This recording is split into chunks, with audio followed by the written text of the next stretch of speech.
Much welcome back to another new blog. আমরা আজকে আবার এসে পড়ছি প্লেস পার্কে একটা মেলায়। এখন আমরা ঢুকবো, মনেরাও আছে আমাদের সাথে। এই যে দিরেশ,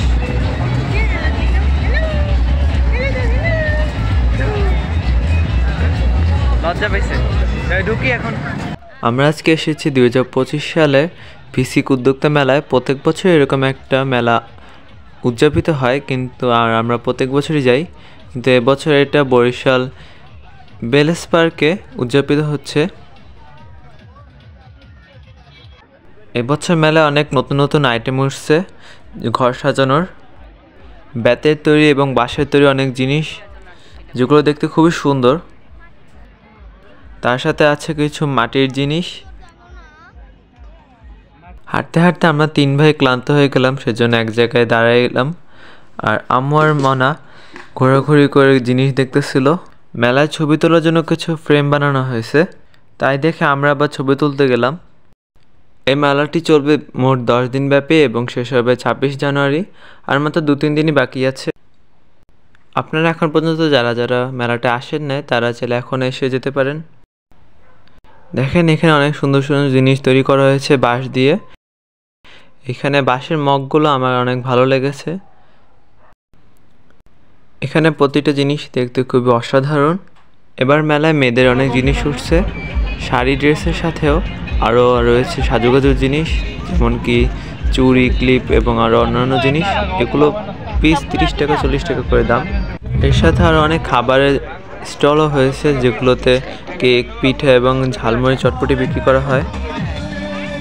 মেলায় অনেক গান বাজনা হচ্ছিল, আর এখানে গানের শব্দ শুনেই আমার কাজিন খুবই এক্সাইটেড হয়ে গিয়ে নাচানাচি শুরু করে দিচ্ছে। দেখুন ও কীভাবে নাচতেছে। বরাবরের মতনই এবার মেলায় অনেক মানুষ হয়েছে। যে কোনো স্টলে কোনো কিছু দেখতে গেলে খুবই ঠেলাঠেলি করে তারপর দেখতে হয়, নাহলে দেখা যায় না। এখানে সুবা কতগুলো পুতুল দেখে সেখান থেকে আবার 2টো পুতুল নিয়ে নিল। পুতুলগুলো কিন্তু দেখতে সত্যি অনেক সুন্দর, প্রত্যেকটাই অনেক কিউট। আমার কাছে এই কুকুরটা বেশি ভালো লাগছে, ছোট। আমার কাছে সবগুলো পুতুল অনেক ভালো লাগতেছিল, ইচ্ছে করতেছিল সব কটা বাসায় নিয়ে যাই আমি, কিন্তু এখন তার আমার পুতুল খেলার বয়স নাই, এজন্য রেখে দিলাম। এরপর আমরা বের হয়ে গেলাম মেলা থেকে, কারণ মেলার বাইরেও কিছু বিনোদনের জায়গা আছে সেগুলো দেখার জন্য, যেমন কি বিভিন্ন রাইড, সেগুলোও দেখবো আমরা।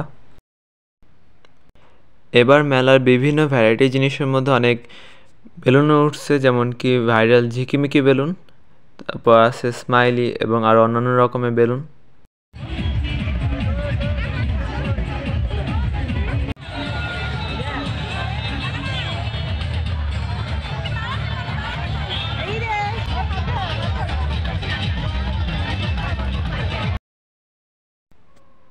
কিছুক্ষণ পরে আবার ইরেশ একটা বেলুন কিনে নিল।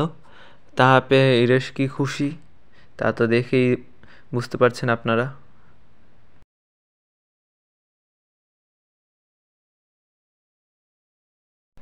এখানে অনেক রাইড আছে, যেখানে বড়রা ছোটরা সবাই উঠতে পারে। আর এই রাইডটা তো সবসময় থাকেই মেলায়। এই রাইডটা আমার কাছে অনেক ভয়ঙ্কর মনে হয়, কারণ এর আগের বার উঠে আমার অবস্থা খারাপ হয়ে গেছিলো।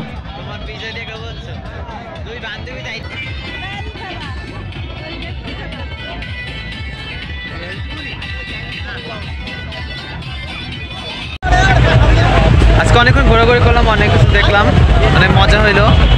এখন সব শেষ ঘোরাঘুরির পর আমরা বাসায় যাবো। তাহলে আজকে ভিডিও এই পর্যন্তই। আমার চ্যানেল সাবস্ক্রাইব করবেন, কমেন্টে জানাবেন কেমন হয়েছে। Thanks for watching, bye bye. মেলার ভিতরের সাথে সাথে মেলার বাহিরেও অনেক খাবার এবং জিনিসপত্র এবং খেলনার হরেক রকমের স্টল বসানো হয়েছে।